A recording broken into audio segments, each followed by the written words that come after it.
start with the basic notations that you're kind of expected to know from now on, because every time you read a material, a handout, a book, or anything related to maths, it will be quite important that you understand the notation.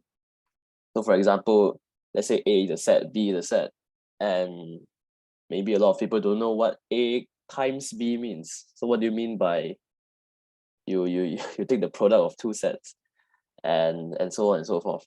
So today, let's begin with the notations, and then afterwards we will go into the techniques and all those things that you can use in competitions. So the first part is going to be easy. The first part is just notations.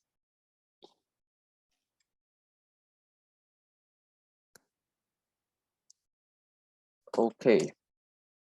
So first of all, we have to know what a set is, which is very straightforward. A set is just a collection of objects. But of course, this is just a very informal definition. When you are going to learn undergraduate mathematics, you will learn the definition of a set very, very differently. It will be, oh sorry, it's a collection of objects.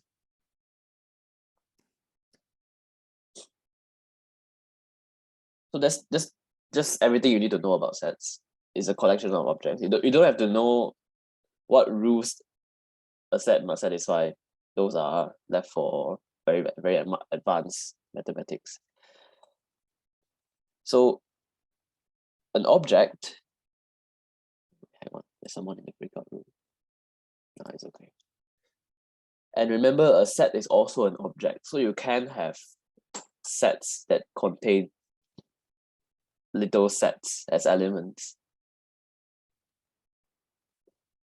And we also can write a set in this notation. So we write some variable that you want to refer to, let's say small x, and then we write some property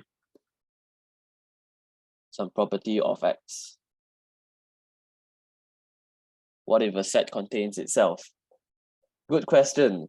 That's the kind of question that I want to avoid because the set does have a few rules to satisfy, and one of the rules that it satisfies will not allow a set to contain itself. So a very good question, a very, very good question. But unfortunately, I'm not going to answer that in this class. But if you're interested, you can look up the ZFC axioms. Those are the axioms that a set must satisfy. But you don't have to worry about these weird sets. Just think of the sets here as a very common sense thing. That's all, a collection of objects. What if a set contains all the elements that do not? Yeah. So yeah, those are the questions I want to avoid because those lead to paradoxes and they have rules to avoid this kind of behavior. So where was I? Yes. So you can write a set like that. You can write a free variable. So a variable that you want to refer to, let's say x. You can write this as anything. You can write t. You can write a. You can write b or c. And then this stroke means, well, you can say it means such that if you want. So this is the set of all x such that some property of x is true. So let's say x squared is more than or equal to 1, and then you have a set of objects that satisfy that property. Okay, so that's a set. And we also have very well-known notation. Let's say S is a set. Then we write X is in S if X belongs in S. And X is not in S otherwise.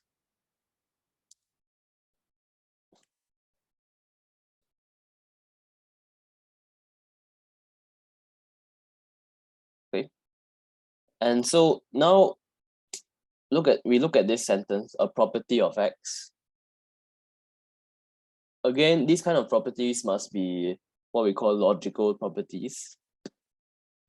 So you cannot have some weird kind of property which exists. I won't give an example here. So we have to kind of study a little bit of logic in that sense. And it's also quite important for you to learn about a little bit of logic, because if you don't know much about logic, you're gonna end up in a lot of trouble and fallacies in your proof. So a small digression to logic. If A and B are statements, so for example, A may be like a fruit is an apple, and B is maybe an apple is a fruit or something. The first one is obviously wrong, the second one is correct. If A and B are statements, then A, this symbol B, is a new statement that says if A, then B. We can say A implies B. But this is just a statement. This statement does not tell you whether or not A is true.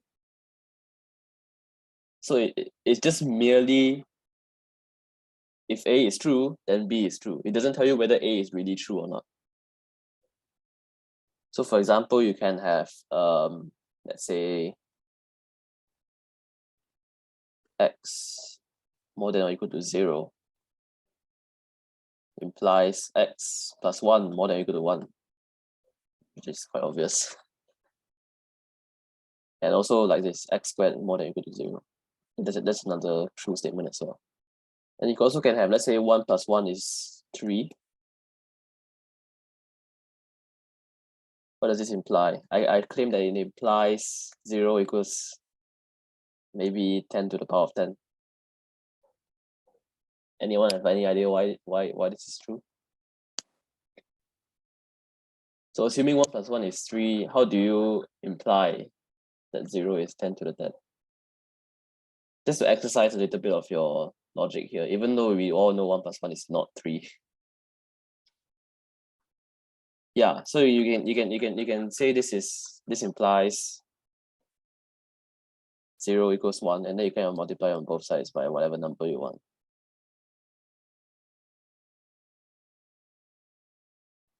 Yep. Yeah. So this is implication. And next we have what we call equivalences. But before we go into equivalences, let's look at a few properties of A implies B. So first of all, as you can see, A implies B does not mean B implies A. Right? A implies B does not mean B implies A. In the first example here, you can see X squared is greater than or equal to 0 does not imply X is greater than or equal to 0, right? There are X's that satisfy the right hand side which do not satisfy the left hand side. For example, -1, right? So keep that in mind. That is really important, because whenever you're writing a proof, you're given a few set of conditions, you want to prove a result. You cannot assume the result is true and then prove the conditions in the reverse direction, because you're going in the wrong way logically. And the next one is also quite fun. Even though 1 plus 1 equals 3 implies 0 equals 10 to the 10, we can go the opposite direction as well. We can divide both sides by 10 to the 10 and then add 2. So this is in fact reversible. So some of the statements are reversible, some are not. And this reverse direction is normally called the converse. So if you encounter that word, now you know what it means. And you also define the contrapositive. The contrapositive of the statement A implies B is not B implies not A.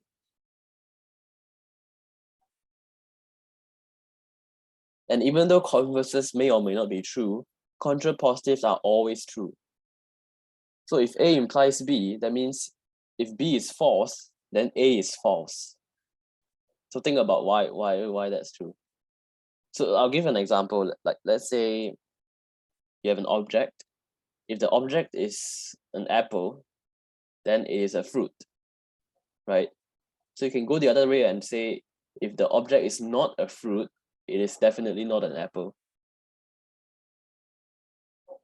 I mean that's an example, but you can kind of schematically represent this. Like if you say this is the set of objects which satisfy A, and you want a set of objects that satisfy B, then it should be a larger set, right? A implies B. Then if it's not B, that means it's outside of this set. If it's outside of this set, it's obviously outside of A.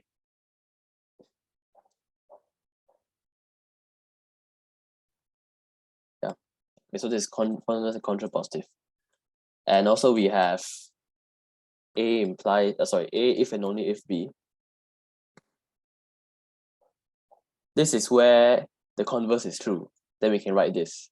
So for example, the second example here is an equivalent condition. We say A if and only if B, A is equivalent to B, or sometimes we go very fancy and say A is a sufficient and necessary condition for B.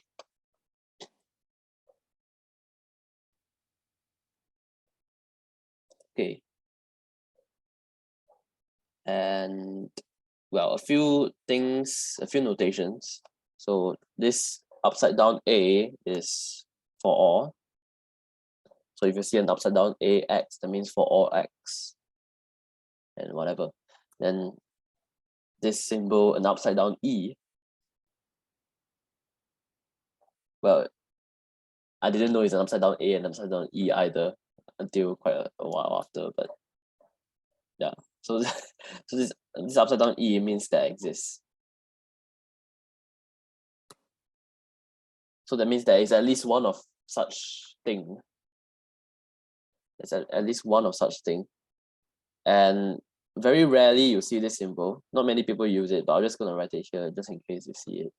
This means there uniquely exists. So not just there exists one, there exists exactly one such variable.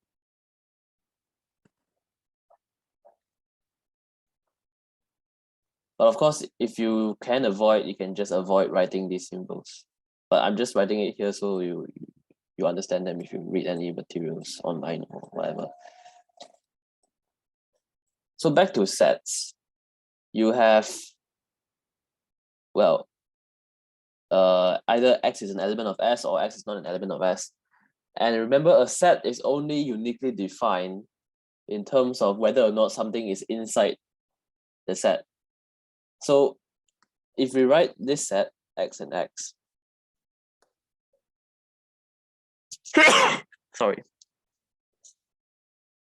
this set is the same thing as X. Because they both describe the same thing. They both describe that X is inside and everything else is not. Right? We don't care about how many times an object appears in the set. A set is only there for you to know if something is inside or not. So these two sets are the same.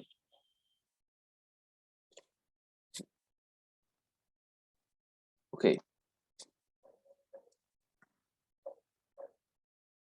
And also sometimes I will use the word collection, which will be the same thing as set. And why I want to introduce a new word is because sometimes it makes the sentences look nicer. So for example, if I have a set of sets, right? A very large set, and inside all of its elements are sets, then I can write collection of sets, which sounds much nicer than a set of sets, right? So I'll just use these two words synonymously. Okay, then next of all, if we have a set, we define this thing, which looks like the absolute value of S, and it's the exact same notation. Well, most people use, many people use this.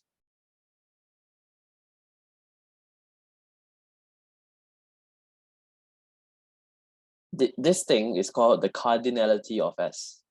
So it describes the number of elements of S.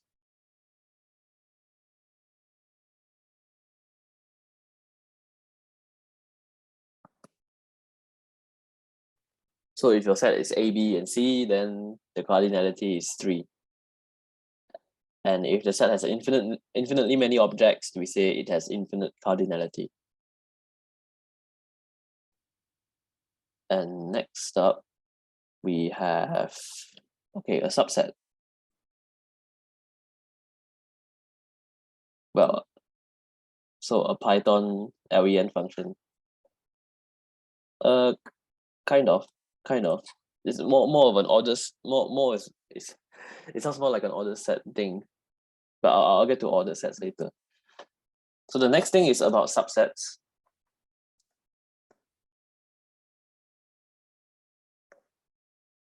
Oh, by the way, if you already know what subsets are, it's probably still advisable to listen to whatever I'm saying, because it is a more formal way of defining what a subset is. So if we have two sets, we say A is a subset of B. Well, if and only if.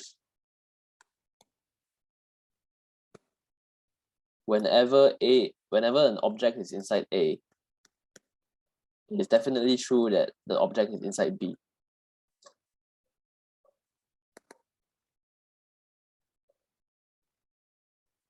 Right. So that's the formal definition of a subset.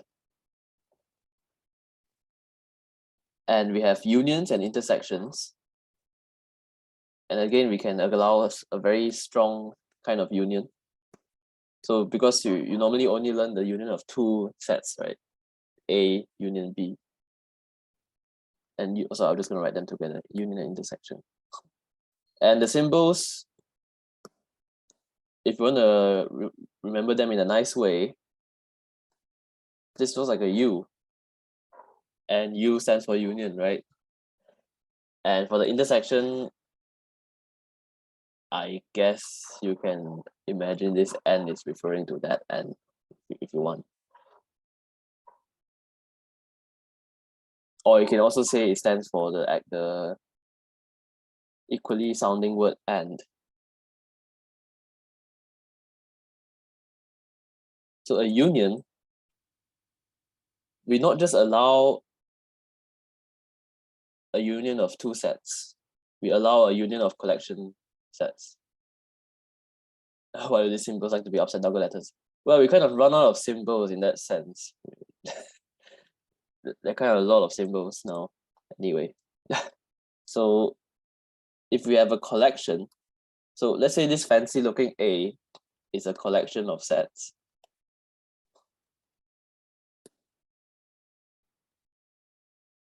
Then we can define this kind of thing. So A is in A. And the intersection of, well, sorry, I have to say non-empty collection. So it cannot be empty. So A is in A. So this will be called the union of everything inside that collection. And this would be the intersection of every set in that collection. So what does it mean? Well, we probably have to give a formal definition, right? So an element is inside this set if and only if there exists some A inside fancy A, such that X is in A. I mean, you can look at the handout, it's already there. And the intersection is where X is inside A, I mean, X is inside this intersection if and only if for everything inside that collection, X is inside those sets. So intersection is where you want every single property to be true. Union is where you just want at least one of the properties to be true. Yep.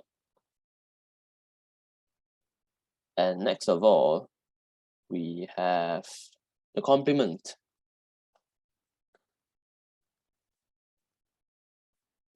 And here is also where you want to be careful, because from now on, we don't really use the word universal set much, because it would mean something else. So we strictly talk about sets only. We don't talk about something called a universal set. If you want a very large set that encompasses every single thing in your discussion, just define it yourself. So a complement is where when you have two sets, let's say X and A, you can take X minus A. Some people write it in terms of X like this.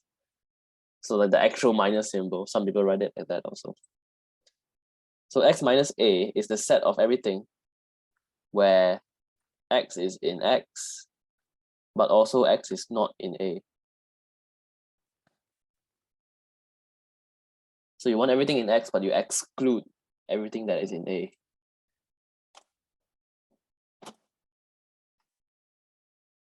Right?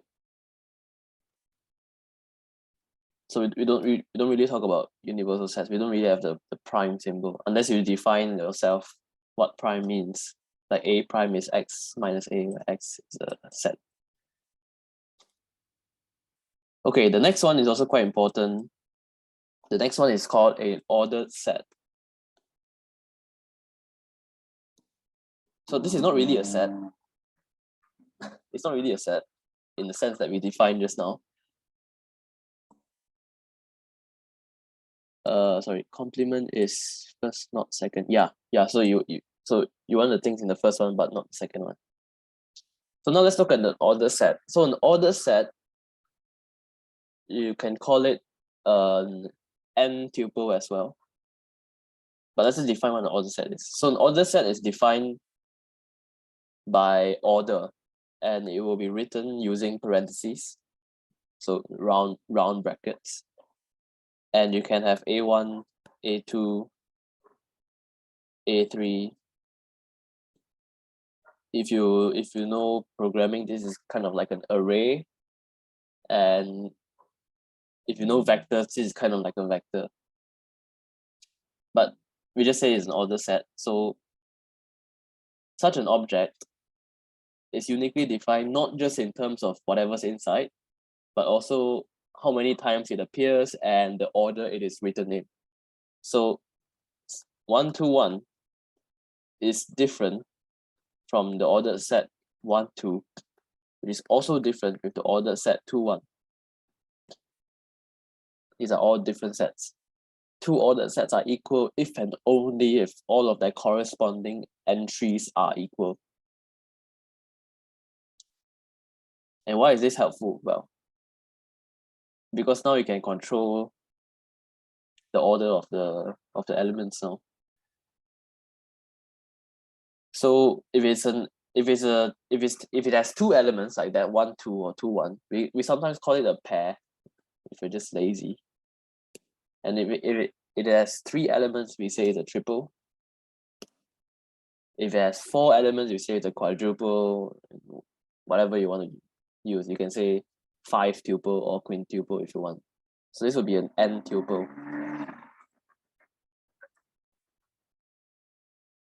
So it means it has n elements.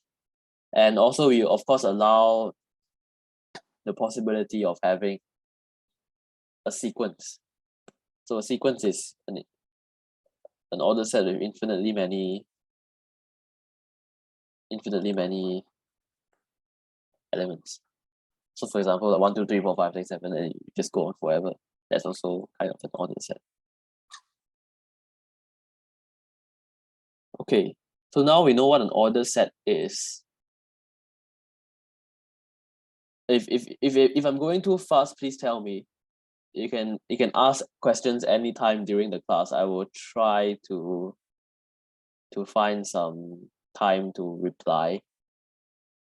You can ask anytime, anything, and I will reply. So next up is what we call a Cartesian product of two sets.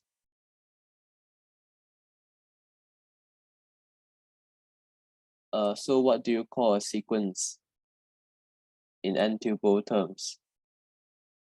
So you mean an infinite sequence where every single entry is an n-tuple?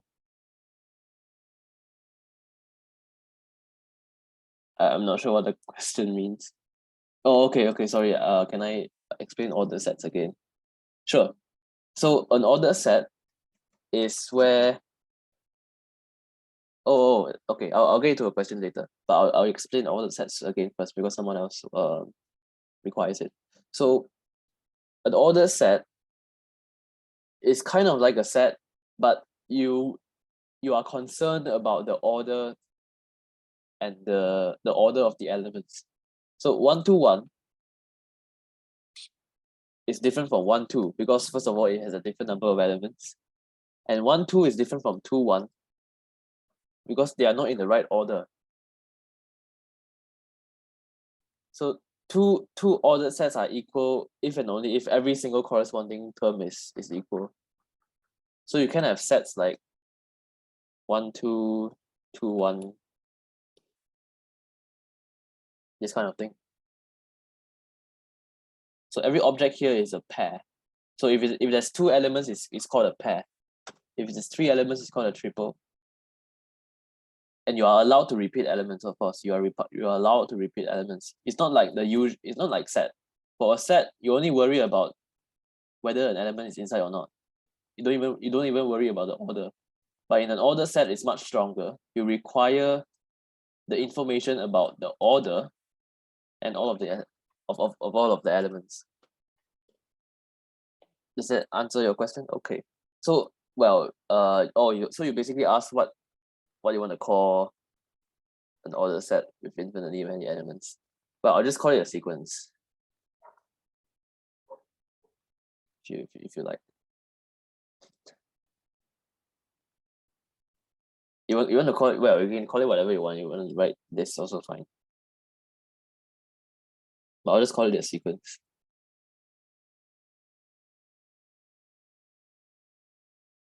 Okay, so the next one, there's not much space here. So a Cartesian product between, a Cartesian product between 2 sets. So if you have a set A and a set B, what we mean by this, which is what I talked about just now when we first started, A times B is the set of all pairs A and B, where A is in A, B is in B.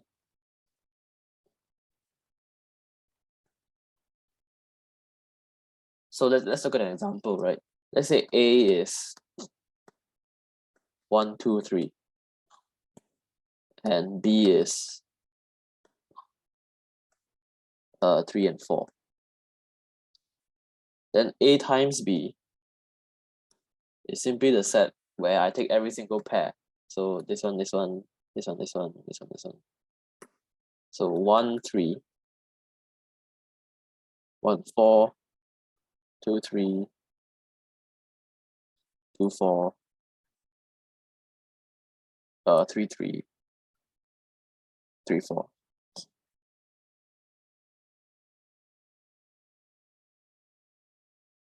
Right?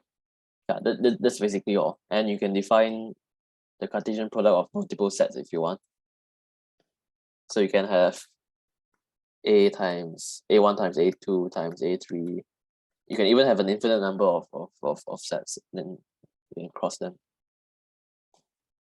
So normally if we have, like, let's say A times A, we can just rewrite it as A squared if you want. Okay, so good question. So B times A is not A times B. Yup. And why is that true? Because remember, an ordered set is the order matters in an ordered set. So 1 2 is not the same as 2 1. So therefore, if you write B times A, what you get is the first element is the elements in B, the second element is the element in A. But the thing is, do not treat this as regular multiplication. So it is an abuse of notation. It looks like you can do stuff with sets. It looks like you can do A times B plus C, and then you can do A times B plus A times C, which makes no sense. Like what do you do about plus? So the thing is, if you encounter some new notation and it looks really familiar with something that you know, like in this case the times symbol, you cannot assume that you can use the same rules that the previous symbol can. So whenever you learn a new notation, make sure you learn the definition, not how it looks like, and you don't determine how you apply operations on it depending on those notations and how it looks. If for order set you use normal brackets instead of curly brackets. Yeah. So the round brackets, or you call them parentheses if you want. And then curly brackets is for sets.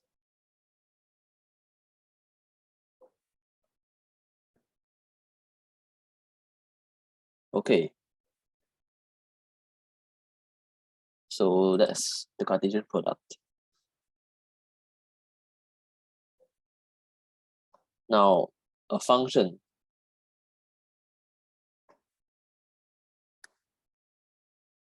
So a function is a rule of assignment from, let's say, a function from A to B, from a set A to a set B. You want to assign to A exactly one element from B. So let's say these are all the elements.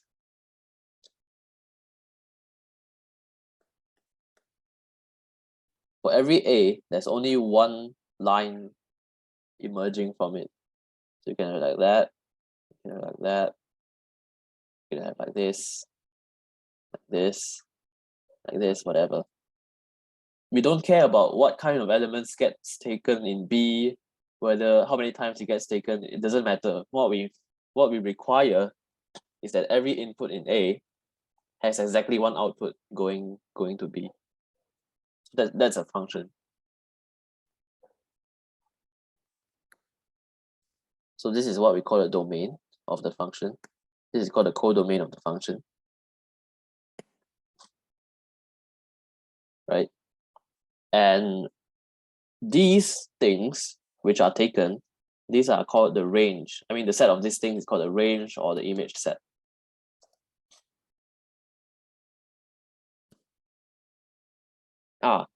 It's codomain same as range. So it can be the same. It can be the same. It may be the same if every single element here is taken.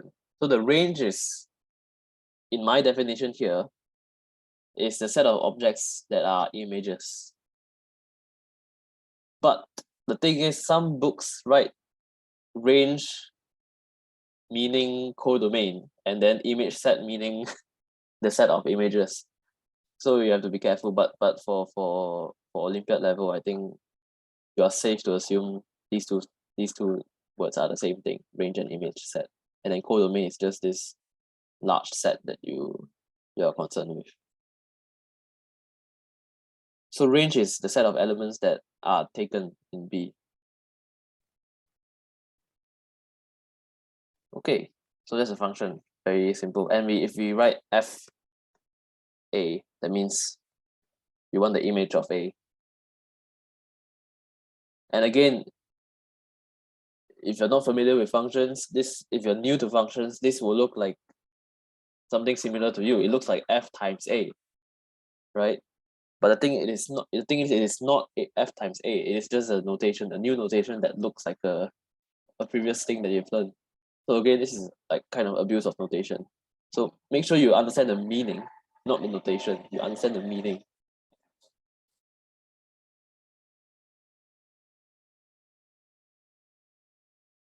Okay, so yesterday you probably learned it already. A function can be injective, surjective, and bijective, or neither, of course. So injective is where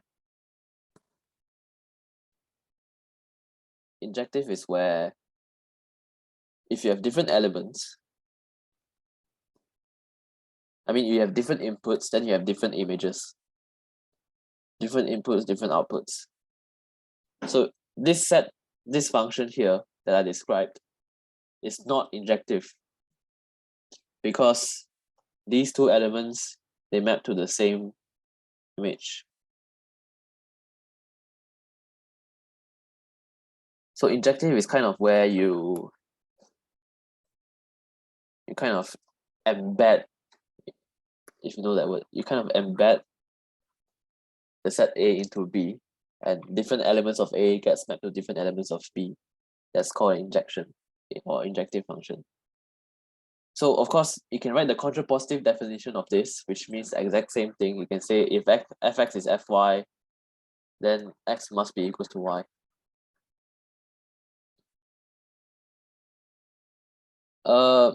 Okay, surjective is actually not different inputs, because different inputs is already something a function must obey.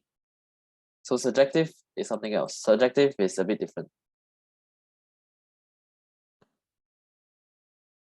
Surjective is not about the inputs, it's still about the outputs. It is about having every element here to be involved. So the range is equal to the codomain. That is called a surjective set, a surjective function.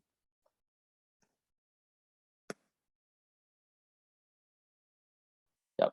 So every single set here will be taken. And this function is not a surjective function because there are elements here that are not images, right? So a surjective function is where every single element in the codomain is an image. So for every, you can write an equivalent definition. For every B in B, there exists A in A such that FA is B.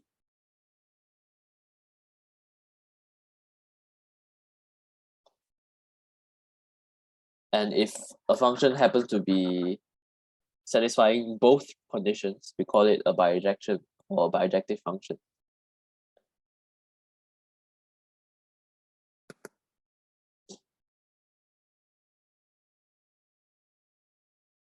So what does a bijective function look like? Every single element here maps to different different outputs. And everything here is taken. So it looks like a perfect matching, right? Looks like a perfect matching.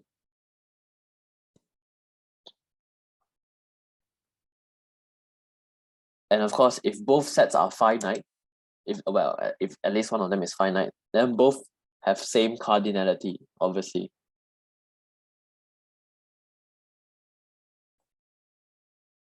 Okay. So next of all, we have a few notations that we probably should know. So n is a set of natural numbers. It's 1, 2, 3, 4, and so on. If you want to include 0, you can do this.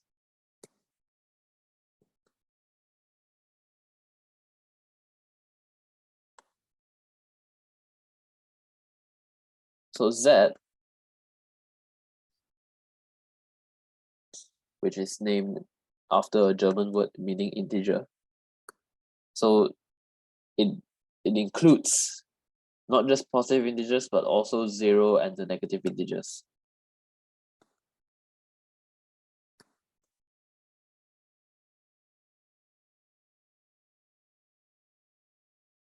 Oops. And you have Q. Q comes from an Italian word, I think, meaning rational number. But you can just think of it as a quotient. So P over Q, where P and Q are integers.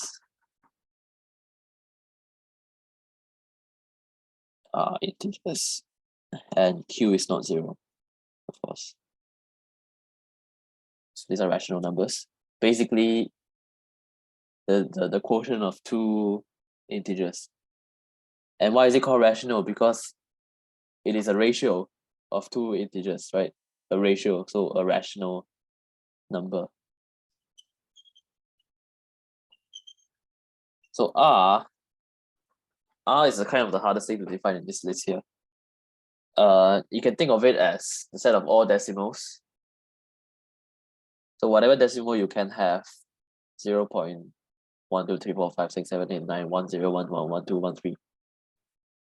Any decimal will be included in this set. So I cannot give a precise definition for this. If you want a precise definition, you have to go to very advanced topics like analysis. But you can just think of it as set of all decimals or set of every number on the real number line, set of everything on the number line.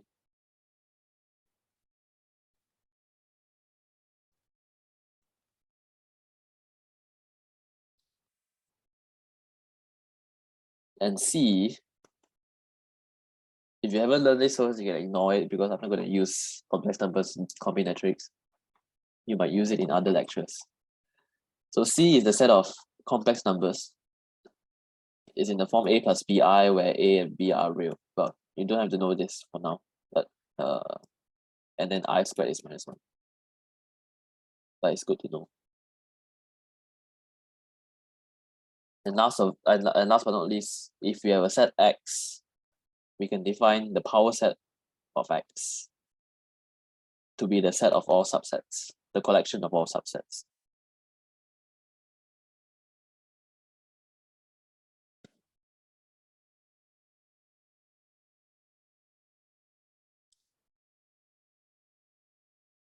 Okay, so here's a question. Because we're done with notations now. Here's a question. If X is n, I mean the cardinality of X is n. So first of all, X is finite, of course. The cardinality of X is n. What's the cardinality of the power set of X?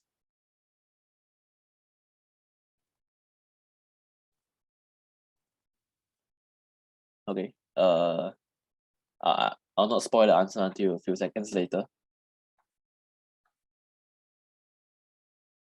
Okay, someone spoiled the answer, but yeah, it's 2 to the power of n. Yes, 2 to the power of n. It's not n squared, it's 2 to the power of n. Yeah, I understand. So why? Why is it 2 to the power of n? Sorry, the somebody asked if this means the number of subsets, and yes, it means the number of subsets. Because Px is the set of all subsets, right? So the cardinality of that collection is just, well, how many subsets there are. Yes, exactly. So you go around and ask every single element in that set, there are n of them, and everyone can say yes or no, right? If they want to join your new subset. So everyone can say yes or no to be included in your subset.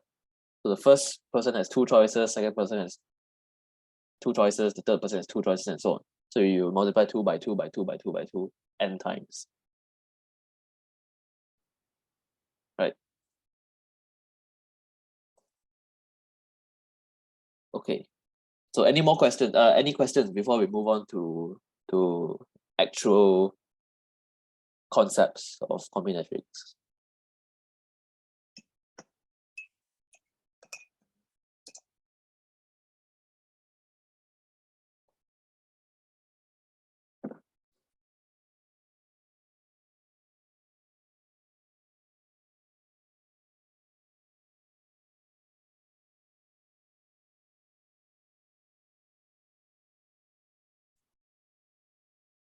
No questions. Okay. If you have a question, you can just ask anytime. And since I'm recording, I'll just take a moment to restart the whiteboard because every time it's full, it gets really laggy.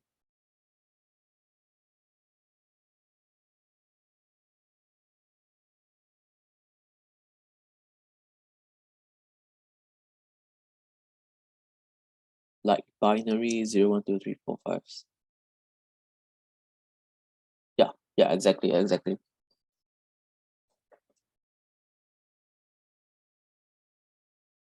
Okay, so now we're going to look at a very familiar topic to most of you, permutations and combinations.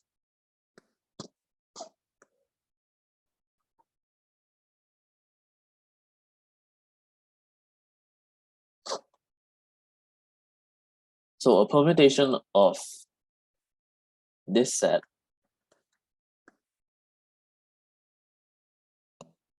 is just, you can say it's just a bijection between this set to itself. So let's say one goes to, let's say 1, 2, 3, and is 3. So maybe 1 goes to 3, 2 goes to 1, 3 goes to 2. Then this would be a permutation of 1, 2, 3. So an easy question first. How many permutations are there of 1 to n?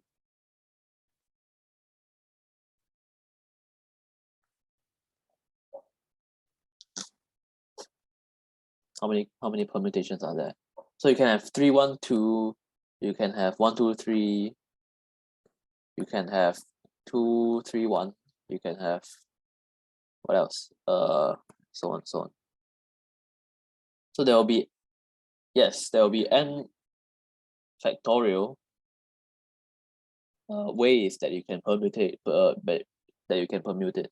And why is that true? We don't want to just memorize the formula, we want to know why. So why is it n times n minus 1 and so on until 1? Because the first element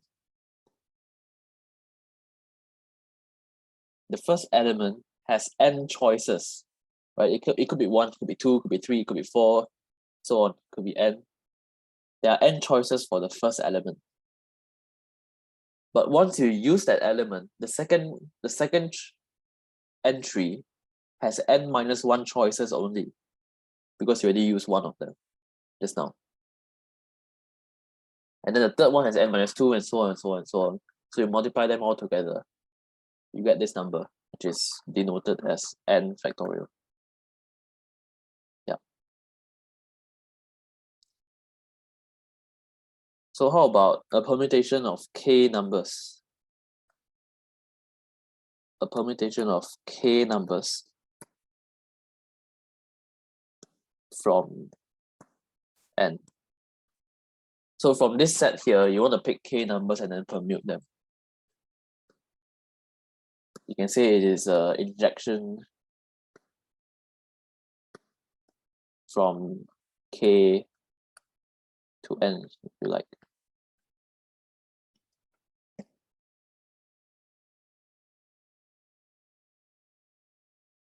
Yes, so there would be n factorial over n minus k factorial.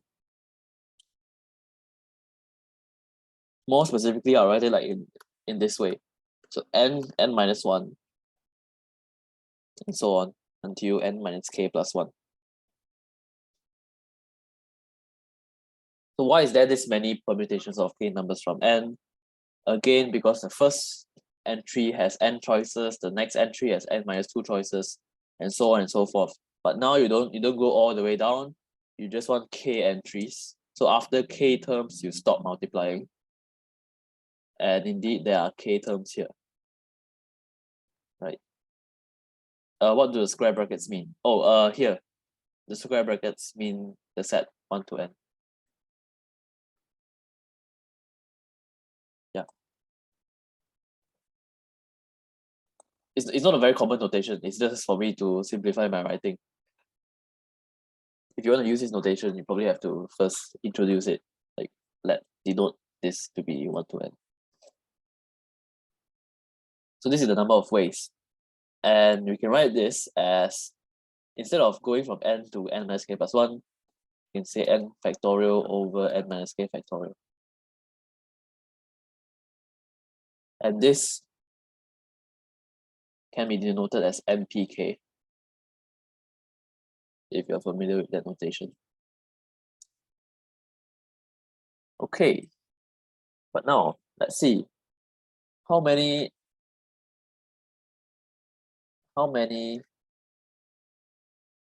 subsets of n are there, but now I don't want every single subset to be allowed. I want these subsets to have size. Well, when I mean size, I mean number of elements or cardinality, size k.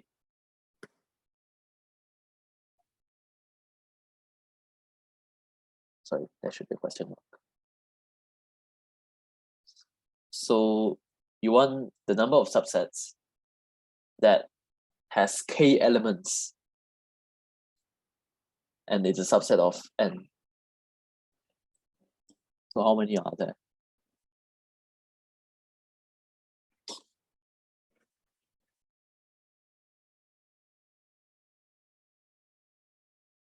So you have n objects, right? And you want to pick k of them. You want to pick k of them. K factorial times n. Okay, I'm interested why you think it's k factorial times n.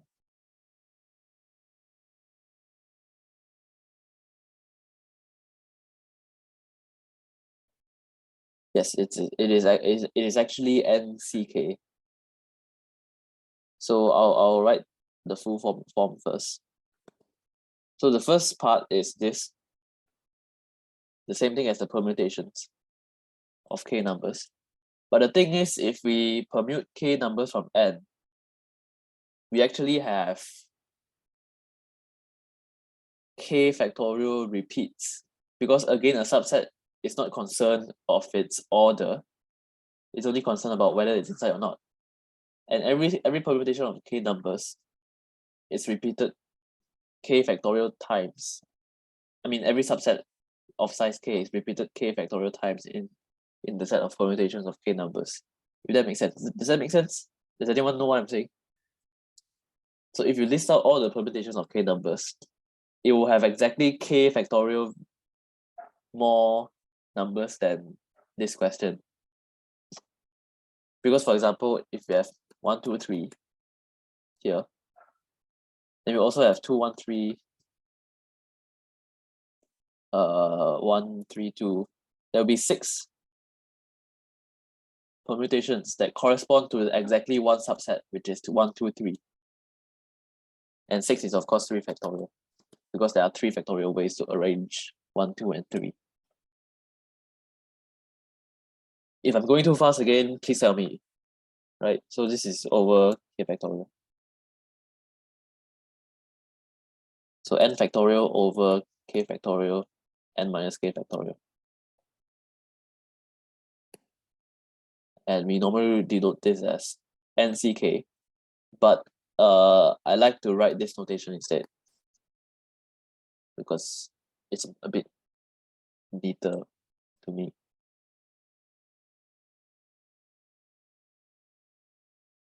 Okay. So any questions? Before we move on to the next section, let's just try a few extra problems. So let's say you have a rotatable circle. Let's say the circle of a table in a Chinese restaurant where you can rotate it freely. And on the table, well, on this circular rotatable table, you want to place n dishes. You want to place n dishes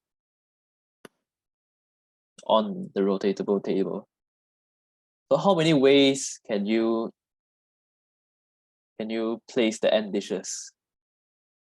And of course, if it can be rotated from one state to the other, we call it the same. We call it the same arrangement. Yes, so there will be n minus 1 factorial ways. And why is that? Or n factorial over n ways.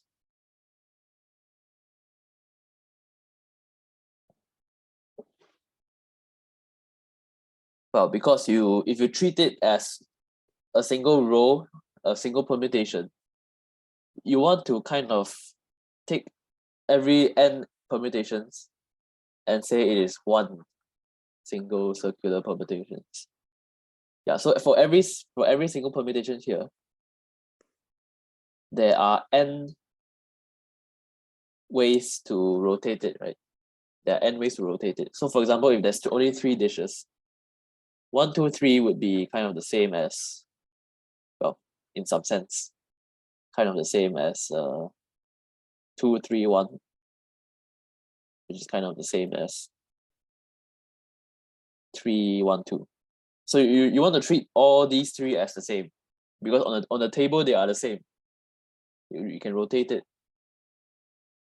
So for example, for n dishes, there are 3 ways for every circular permutation. So you divide by 3, because you have 3 times too much permutations that you have.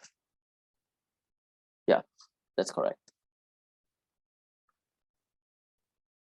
Okay. And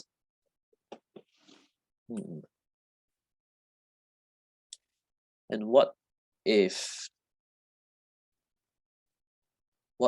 you have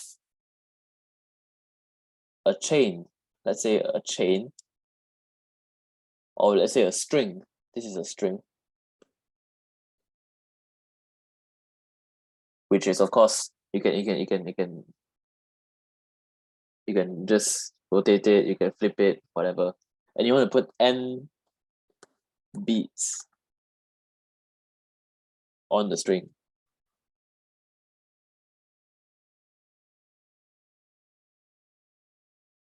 You want to put n beats on the string.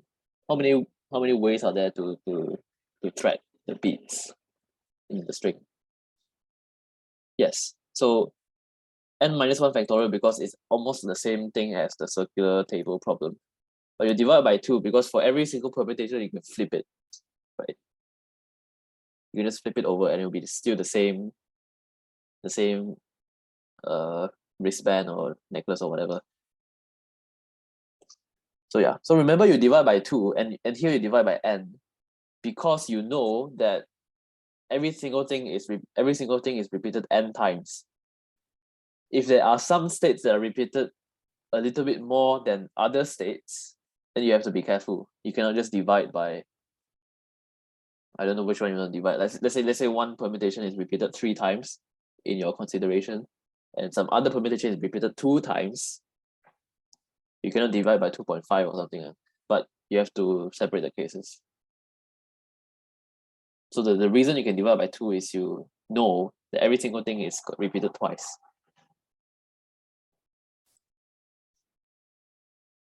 Okay.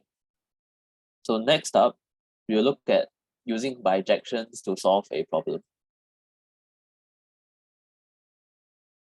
So what do I mean by that? That means you want to transform one problem to some simpler problem which you can easily answer. Because you know that if A and B has a bijection between them, so there's a bijection between A and B, if it exists, then the cardinality of A should be the cardinality of B.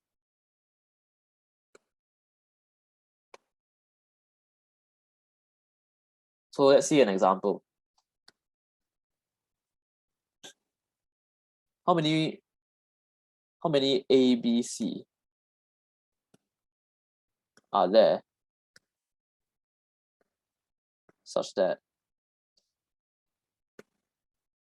all 3 numbers are from 1 to 100? I'll just put, again, this symbol. And but of course, if that's the question, then the answer would be 100 cubed, right? Because there are 100 choices for A, 100 choices for B, 100 choices for C, and you don't care about the order. But the extra condition is A less than B A is less than B less than C, and they form an arithmetic progression.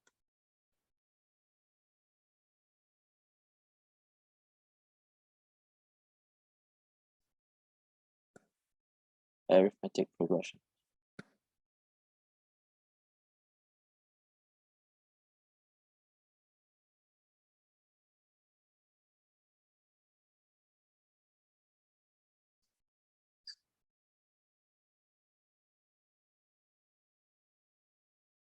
So any idea how to do this question? Like for example, you can have 2, 4, 6 or 3, 7, 11 or 50, 69, 88. Sorry, I didn't do my maths correctly. But yeah, you want the arithmetic progression.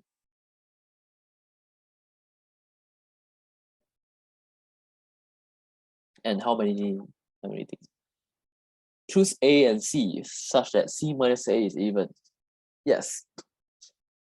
And of course, even and positive, right? Some form of A plus B, A plus 2B.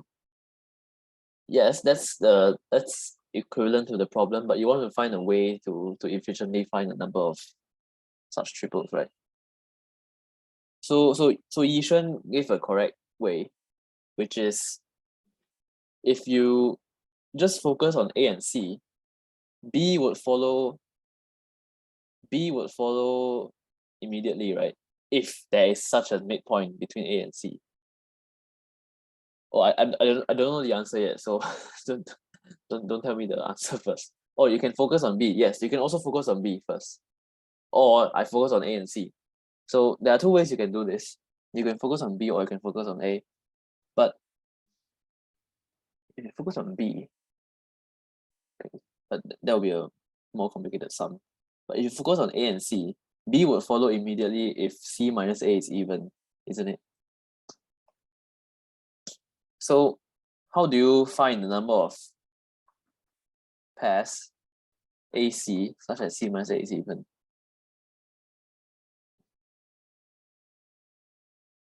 So here's our first bijection, right? Here's our first bijection. I take this element, and then I map it to AC, just AC. I don't care about B for now. And okay, this symbol means map to. For example, for functions, we write this, right? F A to B. So this is like the domain, this is the codomain. But if we just look at the elements itself, I will write this symbol.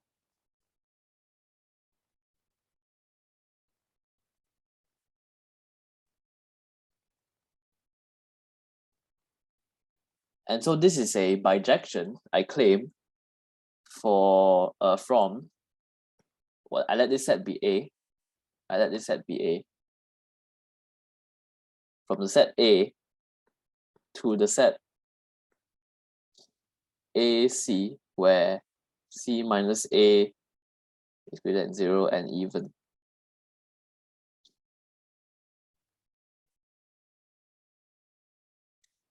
So now I firstly reduce the problem to something simpler. I just focus on A and C. And let's check if this is a bijection. A function is bijective if it's injective or and surjective. Or you can just see whether this function has an inverse or not. Because only bijective functions have inverses. So as you can see, ABC maps to AC, that's one direction. How about the reverse direction? Given AC such that C minus A is greater than 0 and even, then there should be an ABC, right? Where B is the midpoint, and exactly one ABC. So this is definitely a bijection. So now, instead of looking for the cardinality of this one, we look at the cardinality of this one. But how do we do that? Any other bijection that you can find? Instead of A and C and even, what does even mean? C minus A even. That means either A and C are both even, or they are both odd, isn't it? Either they are both even or both odd. So I will map this element to simply the set AC.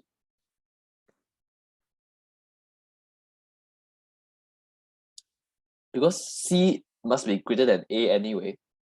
So if I map it to the set AC, it is still a one-to-one correspondence, because given the set AC, I know what the input is. It must be the smaller one as the first entry and the larger one as the second entry.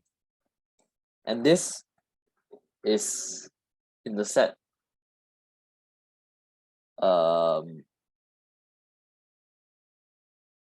subsets of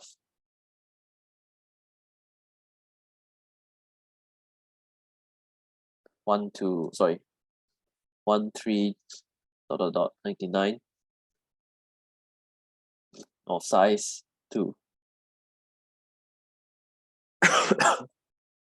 Sorry, I'm having a bit of sinus today.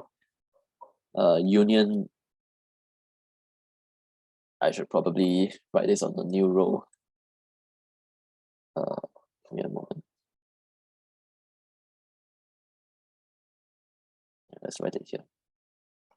Union subsets of.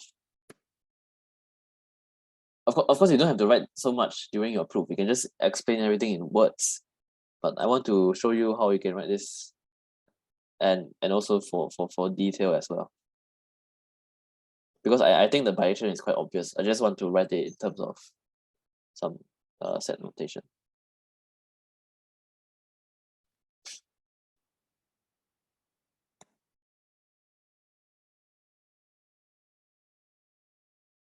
So as you can see, now I just want to find how many ways I can choose 2 elements from the odd numbers, and how many ways I can choose 2 elements on the even numbers.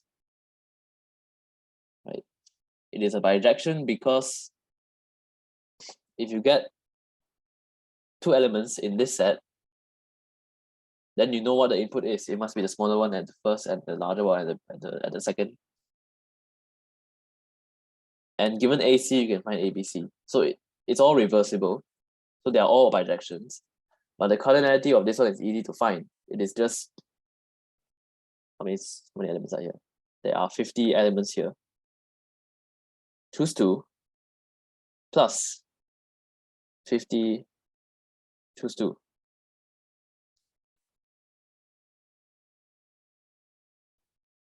You plus because you combine them. You're not taking like an ordered set and then you want a first pair and second pair. They are just simply 50 choose 2 ACs in this first characterization and 50 choose 2 sets in the second event. Does that make sense to all of you? The bijection allows us to basically count something else. Which is easier to find. So even though this looks like very weird notation, but at least it still works, and it explains pretty well what you're doing. So instead of counting ABC, we first count AC, because we know B, we don't care. B follows immediately from A and C if it exists. But also we want a condition where C minus A is greater than 0 and even.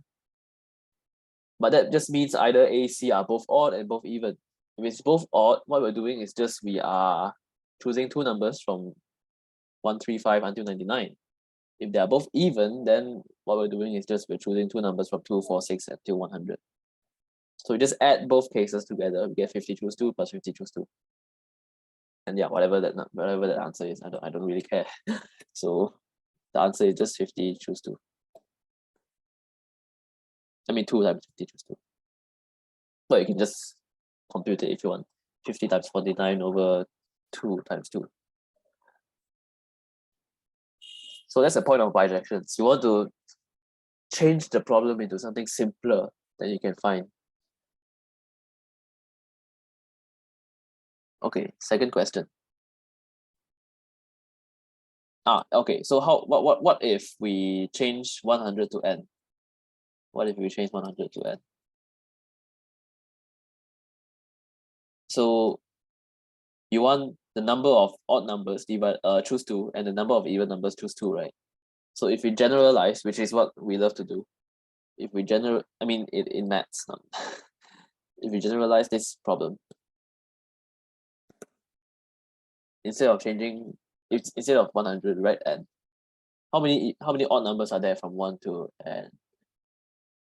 There should be, because there's a bit confusing now. You have even and odd n, but let's just use floor and ceiling functions to deal with this. So n, you have 1, 3, 5, ... and then 2 floor function n over 2 minus 1. Is it? Oh, sorry.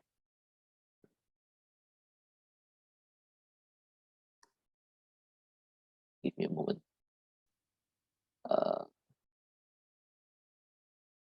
Okay, to make our lives easier, we just split into 2 cases. So if n is even, then it should be n over 2 choose 2 plus n over 2 choose 2. That's easy. If n is odd, how many odd numbers are there? There are n plus 1 over 2, right? Choose 2. And how many even numbers are there? There are... Oh, odd is... Oh, is it? Oh, hang on. Yeah, minus 2, 1, 3, 5. If n is odd, we want 1, 3, 5 until n. So this is correct. And okay, you mean number of odd? Okay, I thought you disagreeing with me. Okay, so number of even is n minus 1 over 2. Choose 2. Right? You can verify that yourself. You can just, if you're not sure, you just try the few small examples. If n is 7, then it should be 2, 4, 6, which is 7 minus 1 over 2. So if you like, you can write it like that, but let's be fancy, and then we just write the ceiling of n over 2, choose 2, plus the floor of 1 over 2, n over 2, choose 2. Yeah. So that's the general answer for this problem. Okay, so the next one. The next one is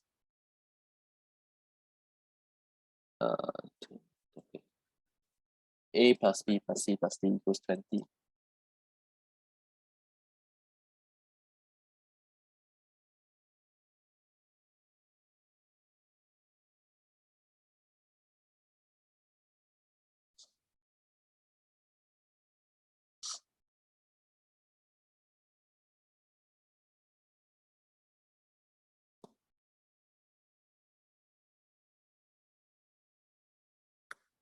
Okay.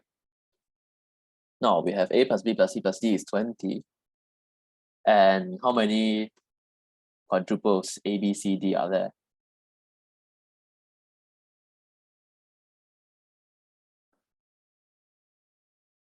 This one's a harder problem. If you haven't learned about it, it's quite hard to think of the method.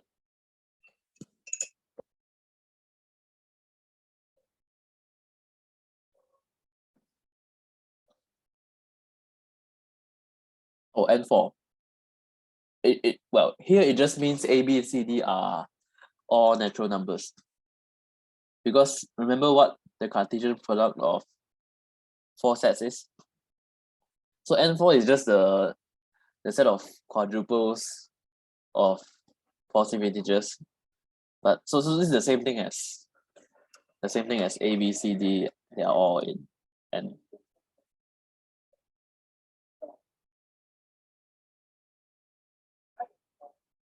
Because N4 is just N times N times N times N. Wait, is it what N, N, N? Yeah. So the answer 19C3. Yes, yes, yes. And why is it 19C3?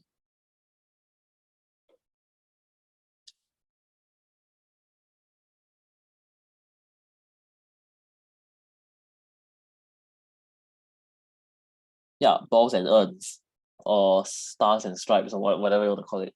So imagine you have 20 balls in a row, or 20 whatever you want in a row.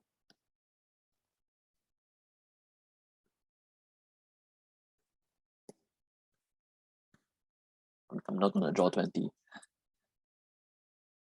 I'll just draw dot, dot, dot. So now I want to separate, using separators, these balls into 4 parts. So for example, if I do this, I do this, and I do this, then this would be corresponding to the quadruple 3 plus 2 plus whatever this is, and then plus 1. This should be 14, right? So this way of separating gives us a quadruple 3, 2, 14, 1. And every single separation using the 3 separators should give us a unique quadruple, right? Make sure it is a bijection. Make sure every single quadruple has its own separation, and every single separation corresponds to exactly 1 quadruple. If you verified that, then yes, it is a bijection, and it is, as you can see quite obviously. So now we turn the question into how many ways are there to separate the balls using 3 separators. There are 19 spaces at which you can add a separator. There are 19 places, and you want to just, well, insert 3 of them. So 19 spaces, you want to choose 3 of them. So that's why we take 19, choose 3. Then that's the answer.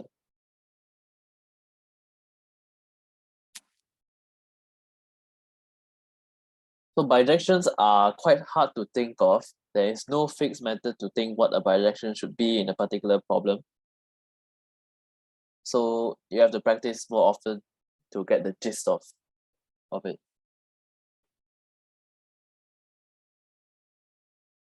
Yeah, we have to divide by 3 factorial. So this is 19p3, which is divided by 3 factorial, which is by definition 19c3, or 19 choose 3. We don't need the order. Yeah, okay. So how about we generalize to n? We generalize to, okay, not just 20 to n. Let's just generalize. Oh, sorry. How about we say how many n tuples, a1, a2, a3, blah blah blah, until a n. Let's say is equals to big N. How many n tuples are there? How many n tuples are there?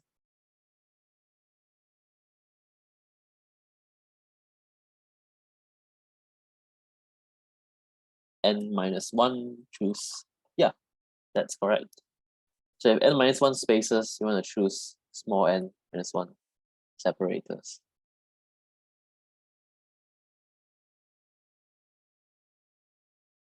Okay. Now, let's change the question a little bit So the third one, the same question, but now I allow A, B, C, D to be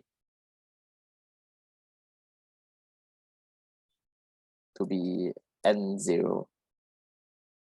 So basically it can be 0 as well. So same question.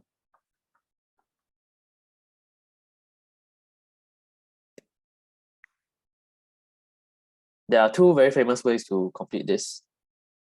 You can write it as a sum. Yes, that's correct. That's one way of doing it.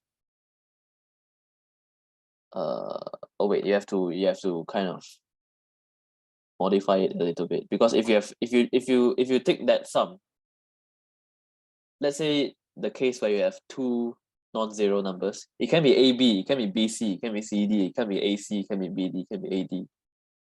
So you have to multiply by 4 choose 2, I think. Yeah, so that's one of the methods, but it is a long method, especially when you increase the number of variables. So as you suggested, we can do this method first. I'll just explain what we are doing here first. So we can have case one non-zero variable, non-zero term. Case two non-zero terms, and three non-zero terms, four non-zero terms. Well, the four non-zero terms, you know what the answer is. The answer is 19, choose 3. And three non-zero terms, you want A plus B plus C is equals to 20. That's 19, choose 2. But it might not be just ABC. It could be ABD, it could be ACD, it could be BCD. So you have to times 4 choose 3. And this one will be 19 choose 1.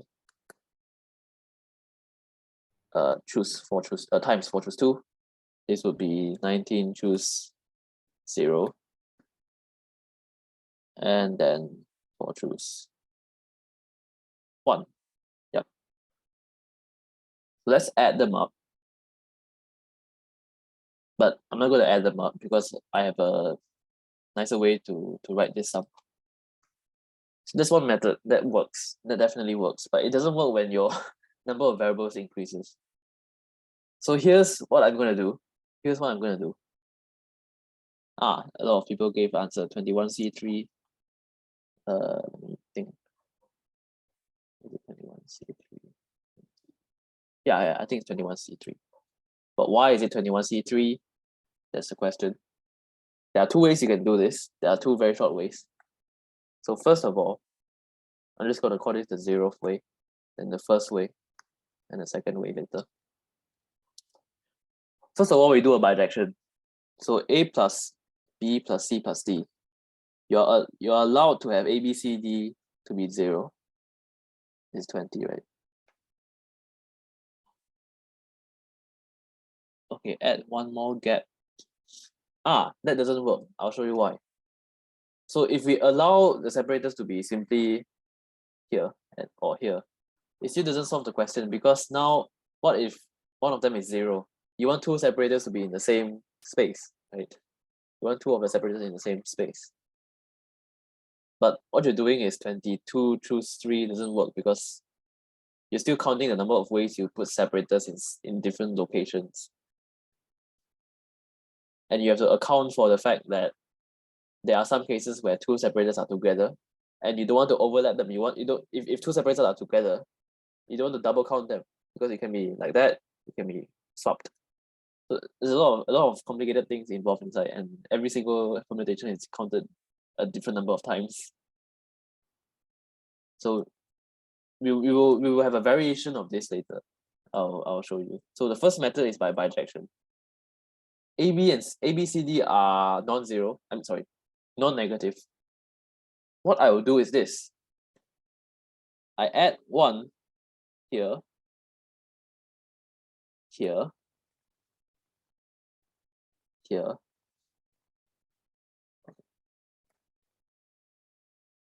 And the last one, D plus 1. and this is equals to 24.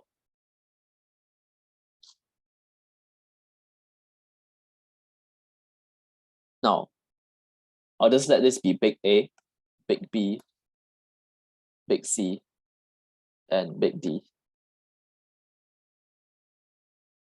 24. Can you see a bijection between lowercase a, b, c, d and uppercase a, b, c, d? There is a bijection, right? So given lowercase a, b, c, d, I just add 1 to everything, then I get uppercase a, b, c, d. Given uppercase a, b, c, d, I just subtract 1 from everything and I get lowercase a, b, c, d. But now uppercase a, b, c, d, they are all positive. They cannot be 0 anymore. They are allowed to be 1, 2, 3, 4, 5, 6, 7, 8, so on. So this is a new question, but with 20 replaced with 24. Is that right? And there's a bijection between these two quadruples. So the answer is just 23. Choose 3.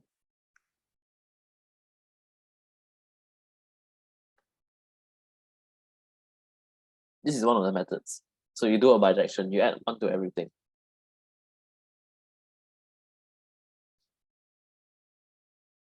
Okay, a second method. Well, it uses back the balls and urns. Oh, how does adding 1 solve it? Well, the condition in the first equation is where lowercase a, b, c, d, they can be 0, 1, 2, 3, 4, right? You add this possibility that they could be 0. Now, if I add 1 to every single term, what I transform is 4 new variables that are in n now, that are freely to be in n now. So they cannot be 0 anymore because you added 1. So uppercase a, b, c, d, they are just positive, strictly positive integers now. And you want the number of uppercase a, b, c, d, because the number of uppercase a, b, c, d is the number of lowercase a, b, c, d. There's a bijection between quadruples. You just add 1 to everyone, subtract 1 to everyone. So you transform the question into how many uppercase a, b, c, d there are. And this is the same thing as the previous question with 20 replaced with 24. Okay. Okay, so the second method is the same thing. We talk about the balls. We have 20 balls. But now I don't fix the locations of the balls. I treat the separators together with the 20 balls. Now I have 23 objects. Oh, wait, sorry, is it 23 objects? Yeah, we have 23 objects. And by treating the separators as the same object as the ball, as the same group as the ball, now we are just rearranging 23 objects, and every single permutation actually gives a unique quadruple. For example, this one gives 20 plus 0 plus 0 plus 0. And then if you rearrange this, you get something else. But the thing is, of course, you have to divide by the number of repetitions. So if you rearrange all 23 items here, you get 23 factorial. But there are lots of repetitions. For example, the 20 balls, they are counted kind of 20 factorial times, right? Because you treat, if you do 23 factorial, you are treating all the balls and all the separators as different. But you want the balls to be equal, isn't it? And for every arrangement of the balls, there are 20 factorial more repeated versions. So first of all, we divide by 20. But now we look at the remaining things after we divide by 20 factorial. The separators are still counted separately. And for every single permutation of the separators, it is repeated 3 factorial times. So we divide it by 3 factorial. And this is the answer. And this is, of course, 20 choose 3 as well. 23 choose 3.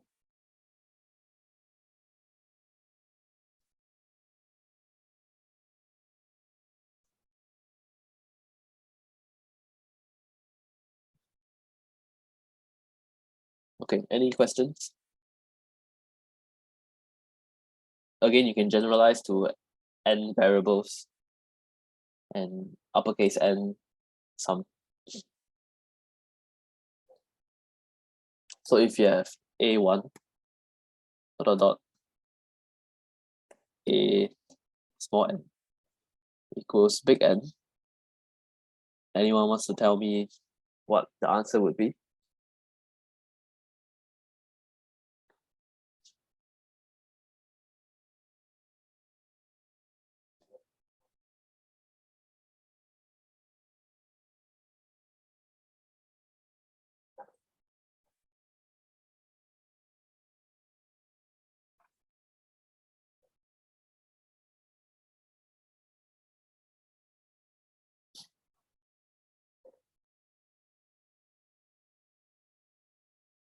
Uppercase N plus N minus 1. Yeah, choose N minus 1, I think. So it is, but because for example, we have 4 variables here, but we only have 3 separators. So you choose N minus 1.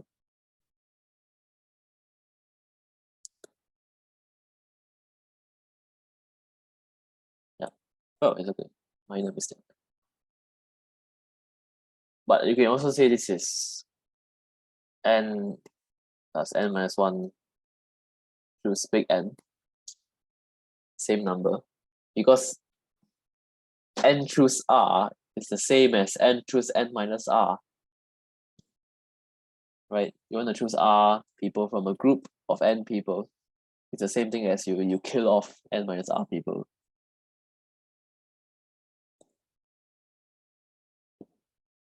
Okay, let's try the next one. Wait, how long do we have? Oh, we are 9:35 now. Oh, we only have half an hour left. Oh, okay, let's speed up. So the next one is the same question, but now we give the condition that ABC, the order of ABC, we kind of let it not matter now. Because now we require that A be the smaller one, B be the second smallest one, and C be the third, well, the largest one. And A less than or equal to B less than or equal to C. Did I write A, B, C are positive integers? Yeah. So A, B, C are positive integers. Now this one I unfortunately cannot generalize to n variables. There is a function that describes the answer for n variables, but there isn't a nice way of writing it. So how do we solve the 3 variable version? So the thing is, now that the order doesn't matter, because for every single ABC, we just, like let's say 2, 3, 4, then we are just concerned about the set 2, 3, 4, because we apply this additional constraint that A is the smallest and B is the second smallest and C is the largest. But so n minus, oops, hang on, can't see it. So n minus 1C2 choose divided by 6, and why is that? Okay, I see what you mean. Because if you remove this condition, then the answer is n minus 1 choose 2, right? But you think, okay, there are 6 ways to rearrange A, B, and C, so you divide by 6. Does anyone see a small problem there?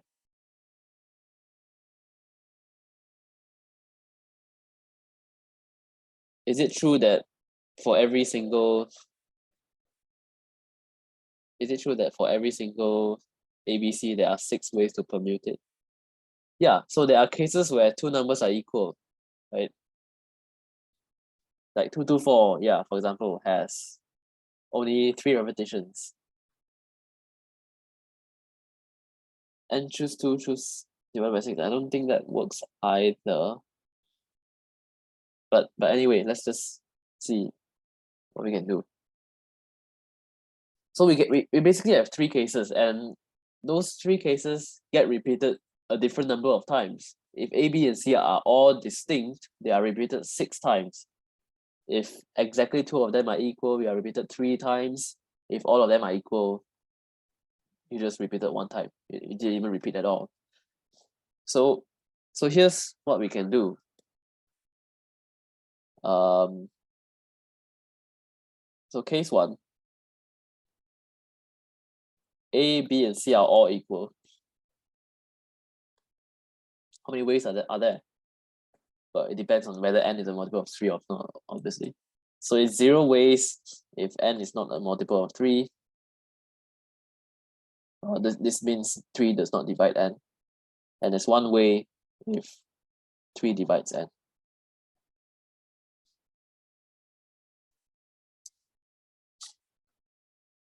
Right. Okay. Case 2. 2 of them are equal. Right, 2 of them are equal. But I'll just write 2 of them. And I should emphasize exactly 2 of them are equal. This one's a bit hard to find. Let's just we can find it explicitly, but I'll show you a method that skips the computation for this. So I'll let this be x cases. X cases as in the answer. So case 3. All are distinct.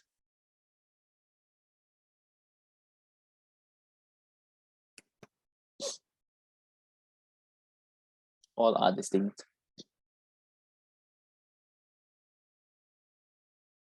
Oh wait, I think case 2 is easy to find. Sorry, case 3 is the hardest to find. Case 2 is easy to find. So this is like 2a plus b equals n.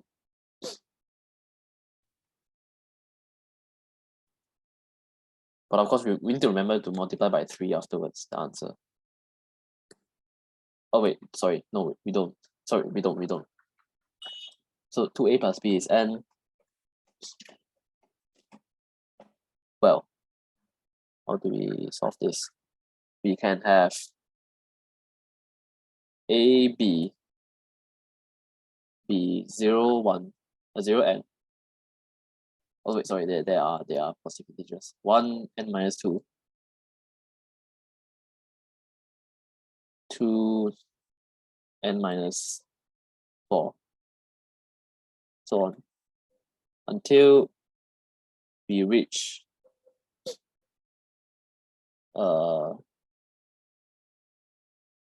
I think the floor of n minus 1 over 2.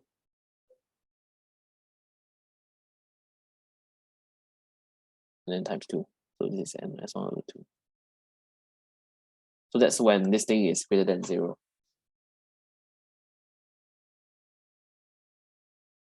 Is it? Let me check. Yeah, it is. So you might think there are exactly n minus 1 over 2 things, ways. But remember case 1. So, but case 2, if n is a multiple of 3, there should be 1 less, right? Because one of them would be the all 3 equal case. One of them will be the all 3 equal case. And for other cases, yes, then there will be exactly this many.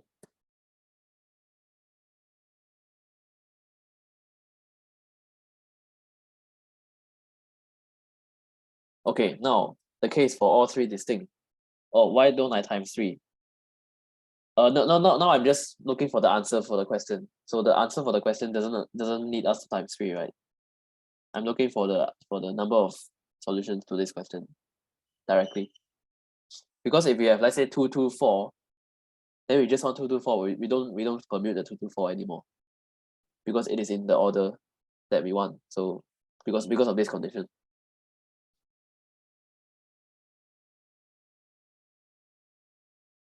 Okay. So the third one, let's say there's X ways. Sorry. So the answer is this case plus this case plus X, right? So the first case plus the second case plus X, that would be the answer for this question. I'm going to find X in a different way because I know from the previous two questions, or I mean the A plus B plus C equals N question, I know there are N minus 1 choose 2 triples if this condition is removed. If this condition is removed.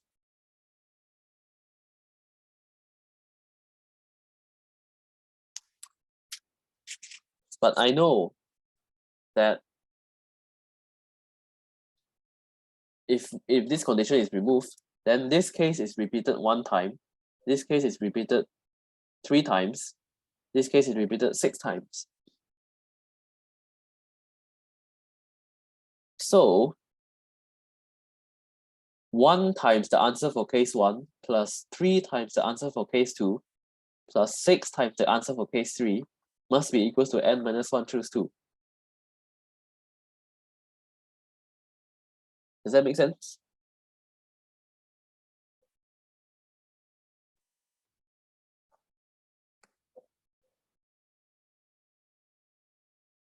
If it makes sense, then let's start computing X.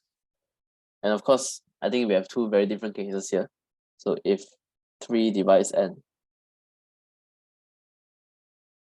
then we have 1 times 1 plus 3 times N minus 1 over 2 minus 1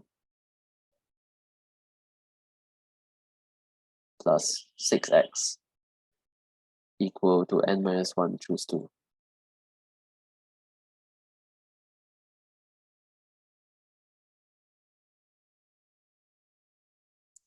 N minus 1. Oh, it's getting really laggy now.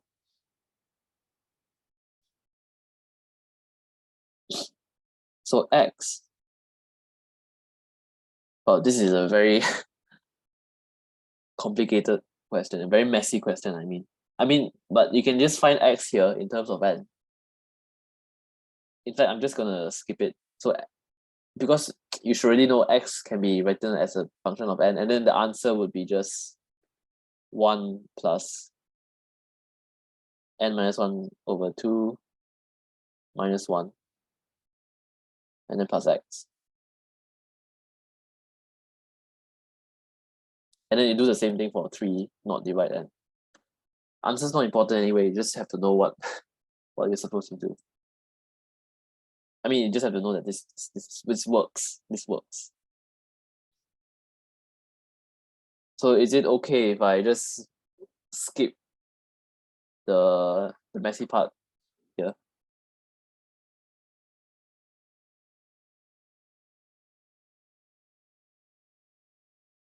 Any questions? Any questions before we move on to the next question? I mean, the next problem.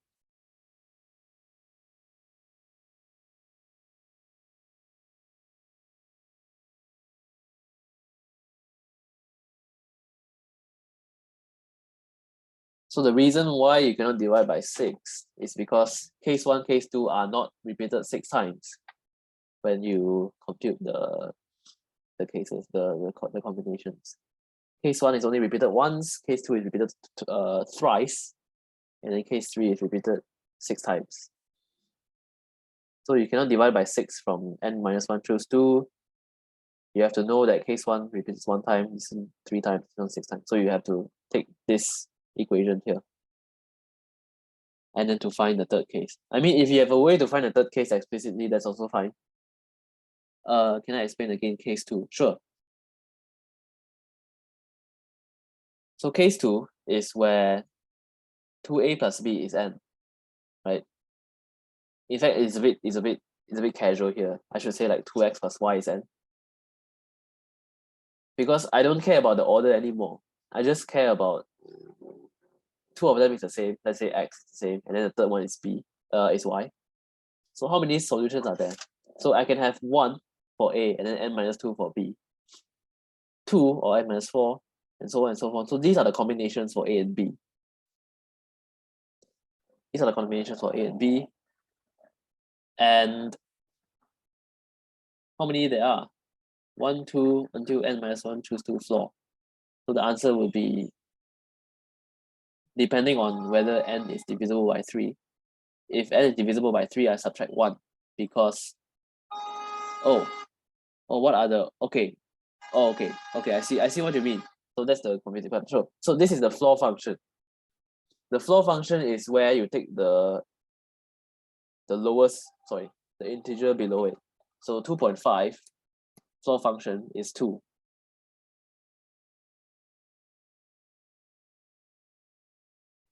Floor function of 2.5 is 2. You always take the integer lower than it. So for example, negative 1.5, the floor is not negative 1.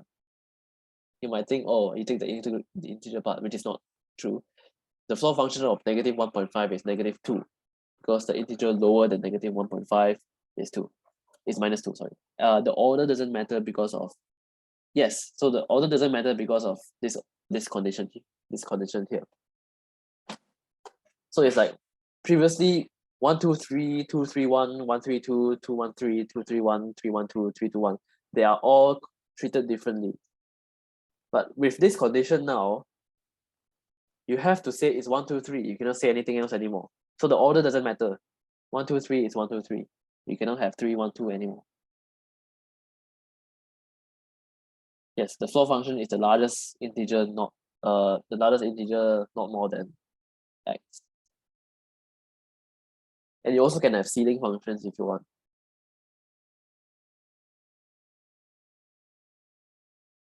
It's just for shortening the workings. You can treat it differently. You can say, oh, if n is odd, if n is even, and then you write the explicit answer. That's also fine. It's just that when we have the floor function, we can just simplify the notation. Okay, let's move on to the next one. And why we just do until the floor of n minus 1 over 2? Good question. So we have to make sure that A and B are positive. Remember, these are all positive integers. So we start with A equals 1, and then n minus 2, and then we keep going down. We stop at the point where B is very close to 1. So if we move further, if we move one more step forward, B would be negative. So we have to stop there. Okay. You might ask why exactly is from n minus 1 over 2, right? Okay. So let's write n minus 2k greater than 1. N minus 2k greater than 1. Greater than or equal to 1. So you want to find the largest k that works. So k is less than or equal to n minus 1 over 2.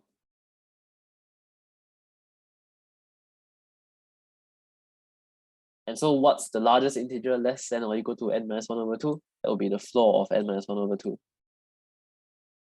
Right?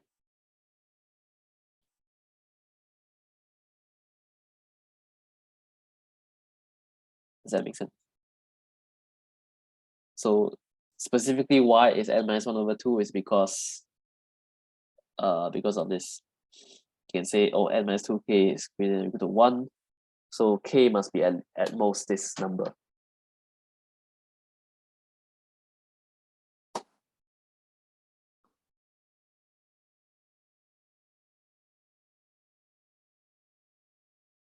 Does that answer your question?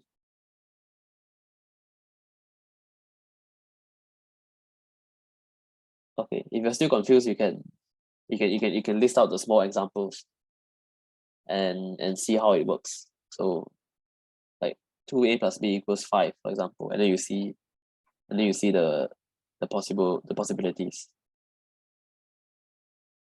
Any other questions? Any other questions?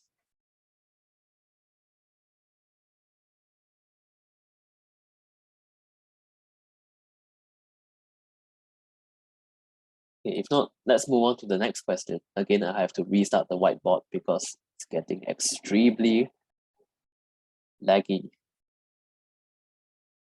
Okay, you can kind of read the next question first. So read thoroughly the next question first. So you have an n times n checkerboard, and every square is to be colored black and white, or black or white. Your angry lecturer, me, demands that every row must have an even number of black squares and every column too. How many ways are there to color the checkerboard?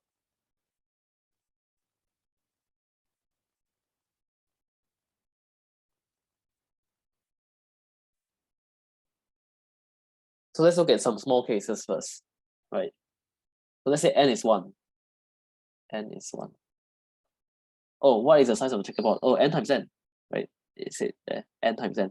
So it's a square grid.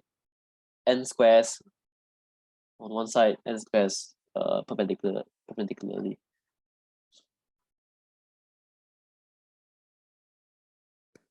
So if n is 1, we just have one square, right?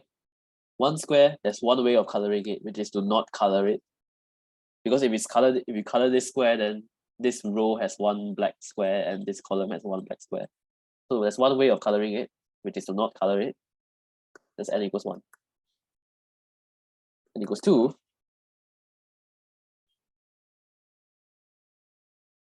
Yeah, each row and column, they all, so you kind of have n rows and n columns. You want all of those rows and all of those columns to have an even number of black squares.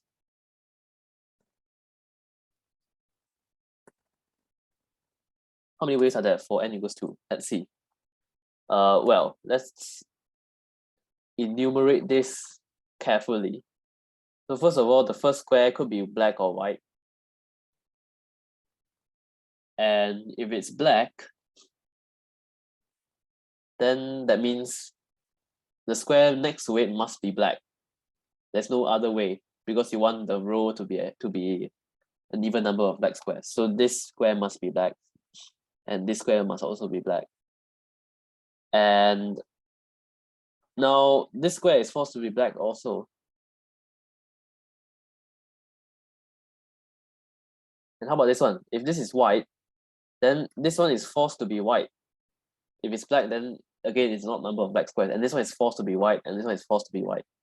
So there's two ways. Let's see. How about n equals 3?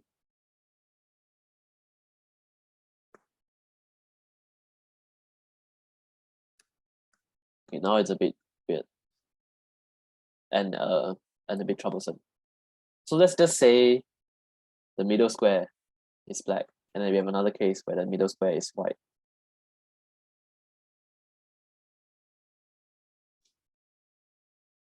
Now, so look at the neighboring squares. Look at the neighboring squares. Let's say this column, the center column. You must have an even number of squares, so one of them must be black, right? So one of them must be black. So we have two cases here. So it can be this one black, this one white, or this one white, this one black.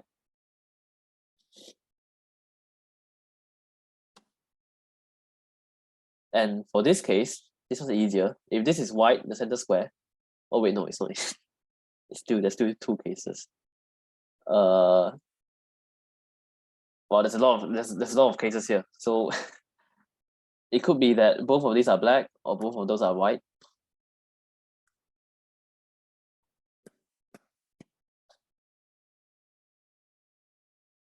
And then we can look at the center row. Center row must have one exact black square, extra. So there are two cases here, like that, or like that, or like that, or like that.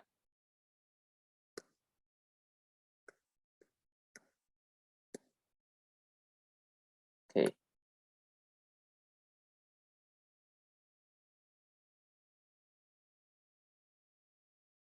Okay, it's a bit of a mess. I think let's just stop there. Let's just stop there, and then let's look at the general case. Oh, so you found an observation. Someone found an observation. What's your observation? How do we find the number of ways?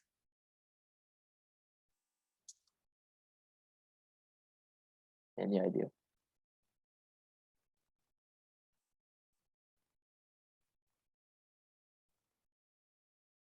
The only way to do this is to have some rectangles where the corners are black. Interesting. What do you mean rectangles where the corners are black? I mean, if you have two black squares on the board, then obviously that's a rectangle with, or you mean four corners, is it? All four corners. Is it though? I don't think that should be necessarily true. Like for example, if you have something like a very big square, it's a black here, it's a black here, there's a black here, but then there's no black there, then you try to have black here. I know that, okay, that works for 3x3. That probably works for 3x3. But for bigger ones, you can avoid the rectangle having all four corners black, I think. So that, and then maybe you have something like that, and like that. Yeah, that should work.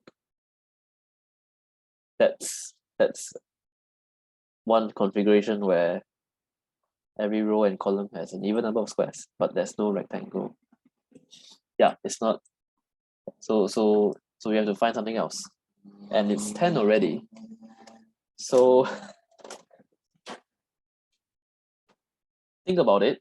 It's a very fun problem. Could we say that the coloring of square in the nth row and nth column, so that's particular square, is a direct bijection to the sum of black squares in the row and column?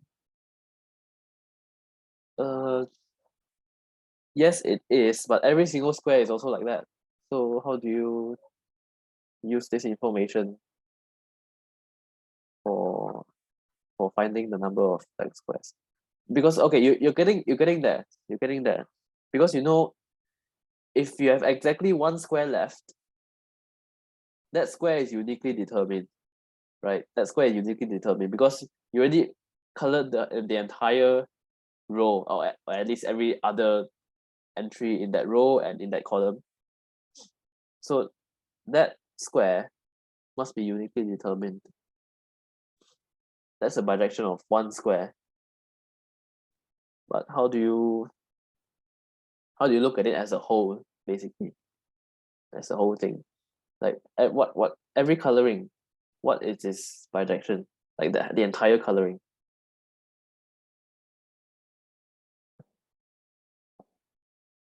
Okay, and since it's 10, think about it, and afterwards at 11 o'clock we will continue, and we will see some ideas from you. Okay, then let's end the class here. If you like, you can stay in the call if you're lazy to leave and then pop in later. It's probably on the whole time. In fact, I'll just keep it on. Unless someone else from the other room ends the call, then there's no choice. But yeah, so